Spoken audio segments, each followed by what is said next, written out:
રાજ્યમાં આજે એલઆરડીની પરીક્ષા યોજાઈ છે ત્યારે રાજકોટના પણ 152 કેન્દ્રો ઉપર 43,710 વિદ્યાર્થીઓ પરીક્ષા આપવાના છે, જેના માટે સઘન વ્યવસ્થા કરવામાં આવી છે। વિદ્યાર્થીઓને નિયમ મુજબ ચેક કરી અને પરીક્ષા કેન્દ્રમાં અંદર જવા દેવામાં આવી રહ્યા છે।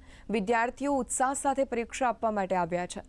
હળવદના માલિયાણંદણ ગામની આવેલા વિદ્યાર્થી જયેશ પરમારે આશા વ્યક્ત કરી હતી કે તેઓએ છેલ્લા 2 વર્ષથી 7 કલાકનું વાંચન કરીને પરીક્ષાની તૈયારી કરી છે અને આજની પરીક્ષામાં તેઓ જરૂર સફળ થશે। છેલ્લા 2-2.5 વર્ષથી આ પોલીસ કોન્સ્ટેબલની તૈયારી કરતો હતો ને આ વખતે આમ બધું વાતાવરણ જો કે સારું છે, કોઈ ઇસ્યુ હજી લગીનમાં આવેલો નથી અને કોઈ પેપરનું કોઈ ઇસ્યુ છે નહીં, એટલે સારું છે। આમ તો રોજ હું હેને 6-7 કલાક તો રેગ્યુલર વાંચન કરતો જ હતો અને આમ કોલેજ પણ મારે કમ્પ્લીટ, એટલે કદાચ જો અગાઉ અને પીએસઆઈ કે એવી ભરતી આવે તો એમાં પણ ફોર્મ ભરી અને પાસ થવાનો વિચાર કરો।